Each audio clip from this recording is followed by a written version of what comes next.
Kru Jejak Rasul meneruskan perjalanan memburu sejarah silam di bumi Iran. Destinasi kali ini sebuah bandar yang pernah dibedil teruk ketika Perang Iran-Iraq pada tahun 80-an. Sejarah bumi Parsi penuh dengan coretan pedih duka peperangan. Namun rakyat Parsi tetap kental mempertahankan panji-panji tauhid di bumi Anbiya ini.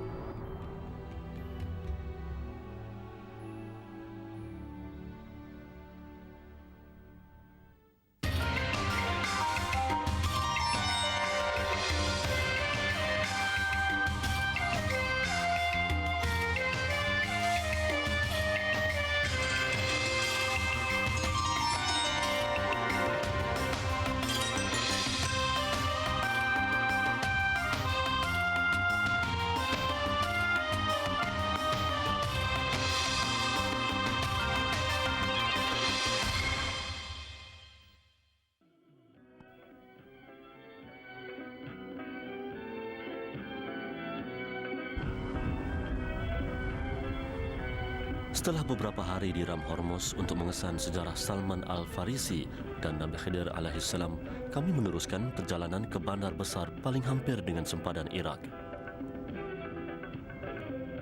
Perjalanan kali ini melalui lereng-lereng bukit yang terhias indah dengan panorama alam semula jadi saujana mata memandang.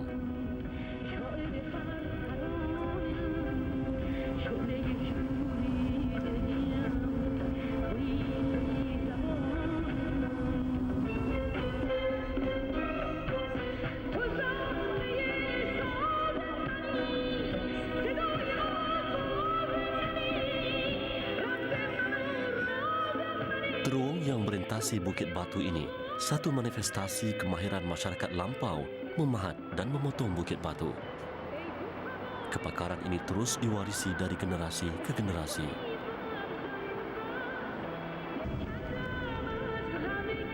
Menurut sejarah, laluan ini pernah digunakan tentera Islam ketika memasuki bumi Parsi dari tanah Arab. Sejarah terperinci mengenai kawasan ini tidak dapat dipastikan. Ini menjadikan tugas kami untuk mengesan sebarang tinggalan sejarah Islam menjadi bertambah sukar. Namun yang pasti, hanya Bukit Batu dan sungai ini sajalah yang menjadi saksi sejarah awal kemasukan pejuang Islam ke sini beratus-ratus tahun lalu. Andai kata bukit dan sungai ini dapat berkata-kata, nescaya mereka akan menceritakan kepayahan serta kesulitan yang ditanggung tentera Islam dalam usaha murni mereka memakmurkan bumi bersejarah ini.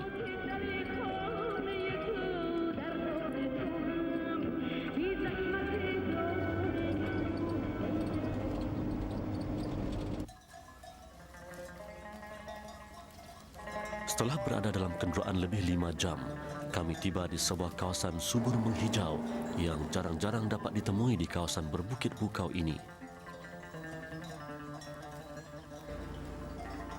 Tanah subur kurniaan ilahi membolehkan penduduk tempatan menjalankan pelbagai aktiviti sebagai punca rezeki. Antaranya kegiatan penternakan yang cukup popular di kawasan ini.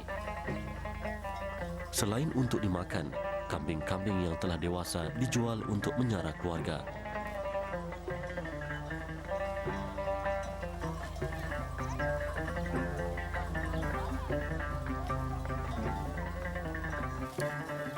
Setelah singgah agak lama di sini sambil memerhatikan keadaan sekeliling, hati kami masih diselubungi tanda tanya, apakah nama perkampungan ini? Setelah menemui penduduk tempatan, kami akhirnya mendapat tahu kawasan pertanian ini dipanggil perkampungan Haftgat. Kesemua penduduknya beragama Islam dan mereka meraih rezeki menerusi kegiatan pertanian.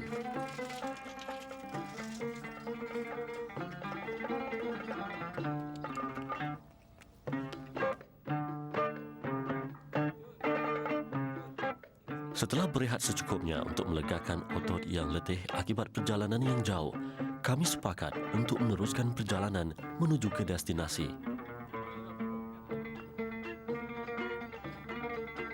Kami difahamkan destinasi yang cuba kami jejaki tidak berapa jauh lagi. Bagaimanapun masa yang terpaksa kami ambil untuk sampai ke sana lebih lama lagi kerana kesukaran perjalanan yang kami tempuhi. Sudah menjadi kebiasaan, perjalanan merentasi kawasan tanah tinggi seperti ini akan memakan masa kerana kenderaan mesti dipandu perlahan dan penuh berhati-hati sama ada ketika mendaki atau menuruni cerun yang berbahaya.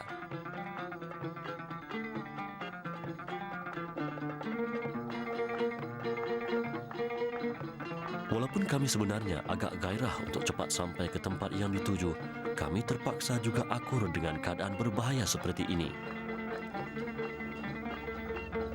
Apapun, aspek keselamatan perlu diutamakan. Kami dimaklumkan sungai ini yang terpanjang di Iran. Dari sini, ia akan terus mengalir sehinggalah ia berakhir di Teluk Parsi.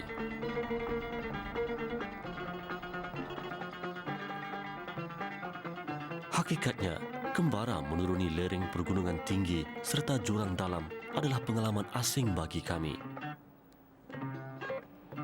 Jarak antara satu-satu destinasi terlalu jauh dan meletihkan. Tanpa tempat perhentian mengisi perut yang lapar maupun minyak kenderaan, perjalanan diteruskan dengan doa agar misi kami kali ini selamat tanpa halangan.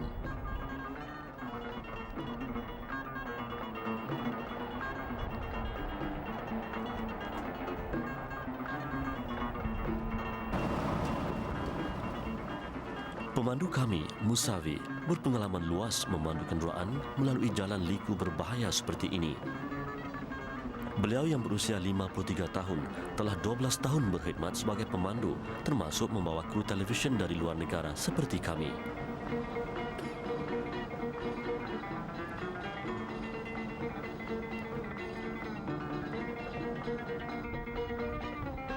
Kami turut singgah di sebuah kampung bernama Kaupal.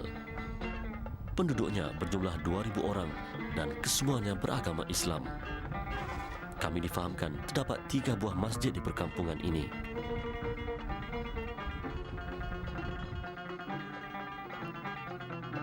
Sungai ini yang digelar Jarahi seolah-olah ingin mengiringi kami sampai ke destinasi.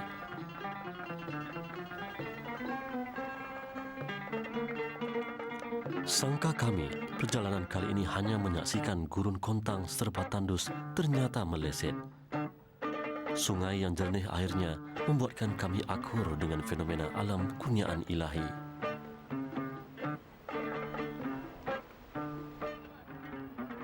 Setelah 2 jam berada dalam kenderaan, kami mengambil keputusan berhenti seketika di Kampung Ves untuk menunaikan solat zuhur dan asar secara jamak.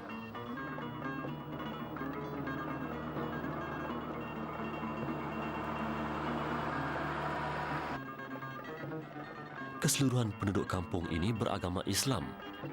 Kebanyakan mereka menyara diri dan keluarga hanya dengan hasil bercucuk tanam. Kami sempat berkenalan dengan seorang pemilik sawah padi di perkampungan ini. Beliau yang berusia 50 tahun mengusahakan tanah pusaka keluarganya seluas 12 ekar. Tanah ini diusahakan secara berkelompok untuk memaksimumkan penggunaannya.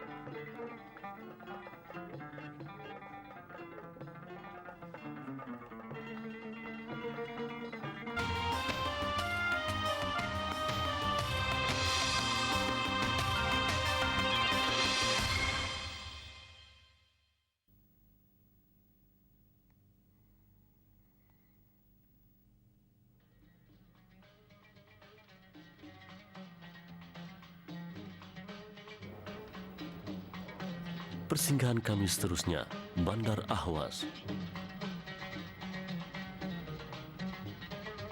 Kami berhenti semalaman di bandar ini di samping membuat persediaan untuk meneruskan perjalanan ke sebuah lagi bandar yang mempunyai banyak tinggalan sejarah Islam. Lazimnya, sebelum memulakan penggambaran, memeriksa kelengkapan rakaman visual menjadi agenda utama. Apa yang pasti, kami ingin memberikan paparan terbaik untuk penonton Jejak Rasul 4. Sesungguhnya, kembara ini hanya sekali dan perlu dimanfaatkan. Bandar Ahwas yang mempunyai 1 juta penduduk terletak di pinggir sungai Qorun. Bandar ini pernah musnah akibat terkena bedilan ketika Perang Iran-Iraq pada awal tahun 80-an. Kru Jejak Rasul meneruskan perjalanan ke Shush untuk mengesan makam seorang Nabi yang dipercayai telah dihantar sebagai tahanan bersama beribu-ribu orang Yahudi. Bandar Shush terletak kira-kira 250 km dari Ahwaz.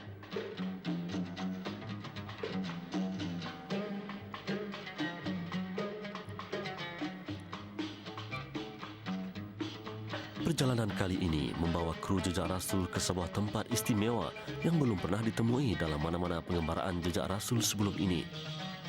Tempat yang kami maksudkan ialah kawasan penternakan unta yang diuruskan secara tersusun. Tidak seperti di tempat-tempat lain di mana unta diternak hanya untuk dimakan atau sebagai haiwan pengangkutan. Sebahagian daripada 200 ekor unta yang diternak di sini akan dilatih secara profesional untuk dipertandingkan di dalam perlumbaan unta. Kami diberitahu lumba unta satu daripada kegiatan sukan atau rekreasi yang sangat popular di dunia sebelah sini.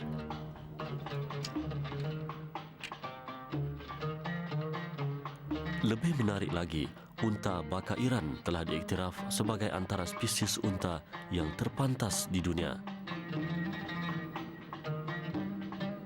Tidak pernah kami jangka, unta yang kebiasaannya berjalan perlahan boleh berlari pantas jika dilatih. Unta-unta di sini diternak di kawasan terbuka. Harga pasaran seekor unta dianggarkan antara RM3,000 dan RM10,000 Malaysia bergantung kepada umur, saiz dan bakanya. Masyarakat Iran turut memakan daging unta. Kebiasaannya, daging unta disajikan kepada hadirin dalam sesuatu majlis keraian.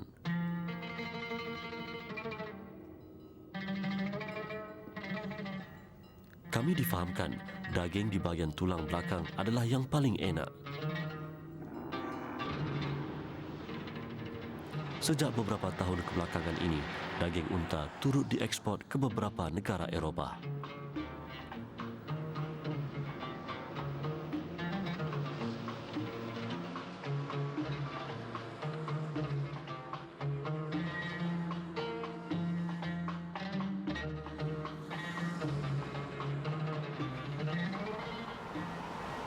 Ada kalanya tugasan kami sentiasa diintai bahaya. Dalam keadaan tertentu, kami seolah-olah menggadai nyawa semata-mata untuk merakamkan visual terbaik.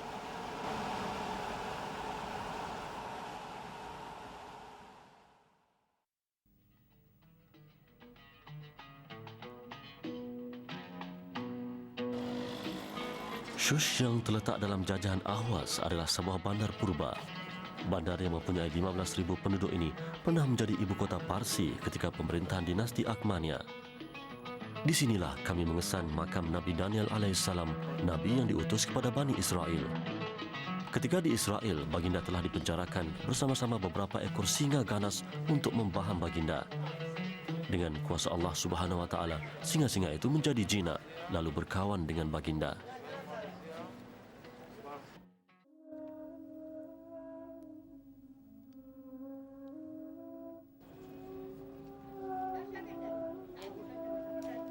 Mengikut catatan sejarah, bangunan yang memuatkan makam Nabi Daniel ini berusia 450 tahun.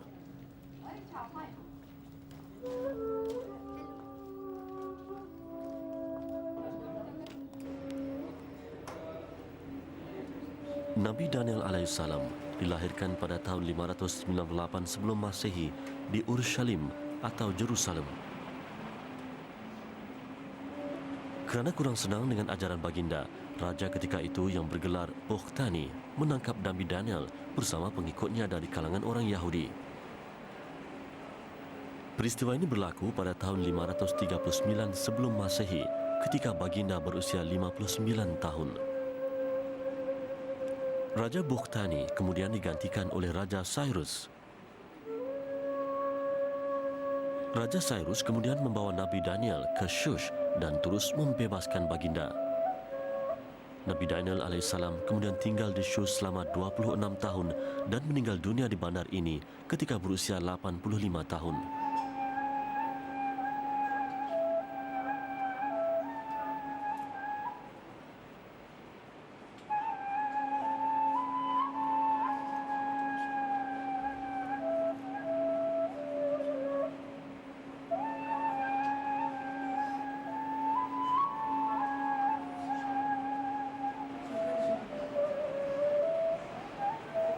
Menurut penduduk tempatan, semasa zaman Saidina Umar radhiyallahu anhu, Abu Musa Asy'ari telah mengunjungi bandar Shus.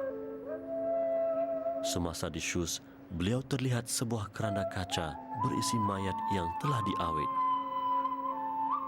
Ia tidak disentuh orang ramai, malah dimuliakan oleh mereka. Setelah diminta pendapatnya, Saidina Umar membuat keputusan supaya jenazah itu disempurnakan dan disemadikan menghadap kota suci Mekah.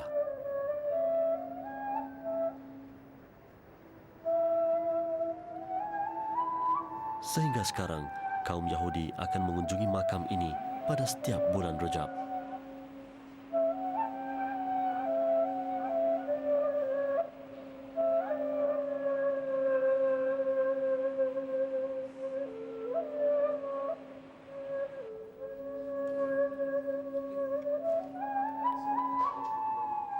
Kami menemui ramah Ali Reda, timbalan pengarah pejabat wakaf yang telah membuat kajian berhubung kesahihan makam ini. بختالنصر پادشاه ایران زندگی می‌کردن در سال 539 قبل از میلاد، زمانی که کورش حمله میکنه و بابل رو فتح میکنه، بنی اسرائیل رو آزاد میکنه، به همراه خودشون به شوش مرکز حکومت هخامنش میارن حضرت دانیال رو.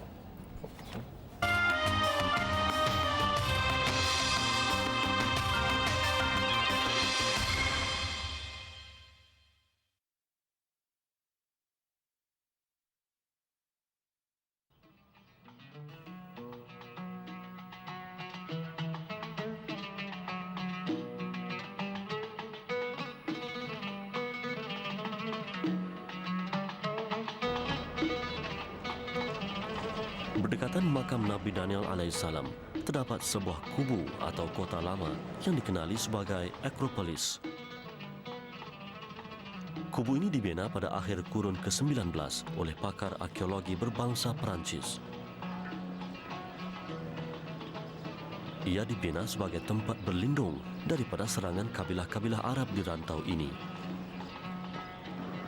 Menurut catatan sejarah, Bandar Shus telah wujud sejak tahun 4000 sebelum Masehi. Semasa tahun 600 sebelum Masehi, bandar ini telah dibakar oleh Raja Assyrian.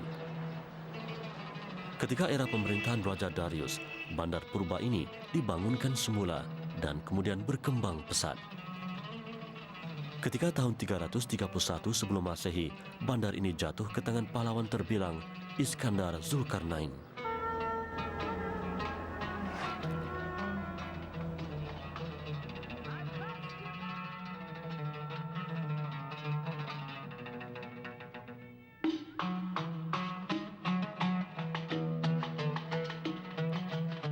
Setelah menghabiskan masa selama beberapa jam di Shus, tanpa berlengah, kami meneruskan perjalanan menjelajah bumi Iran.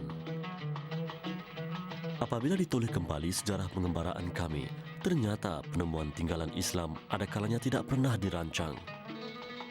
Semoga di sebalik laluan penuh liku ini, kami temui sesuatu yang meninggalkan kenangan.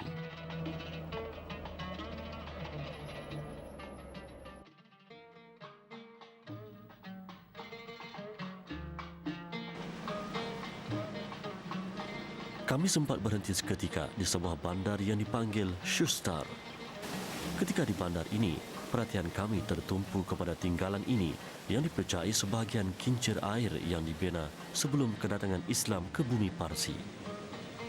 Menurut cerita penduduk tempatan, kincir air ini dibina untuk mengisar tepung.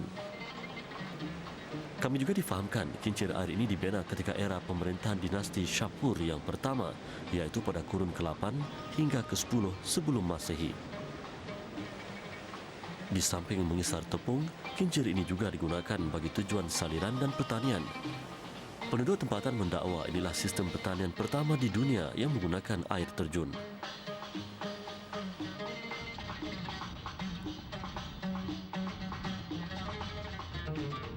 Destinasi jejak Rasul di Iran seterusnya ialah wilayah utara Khuzestan. Di sana, kami akan cuba mengesan sebuah penempatan yang digelar Kampung Masjid Sulaiman atau Dataran Sulaiman yang didakwa penduduk setempat mempunyai kaitan dengan sejarah para anbiya. Jangan ketinggalan untuk mengikuti beberapa lagi kisah menarik dalam Jejak Rasul 4 esok.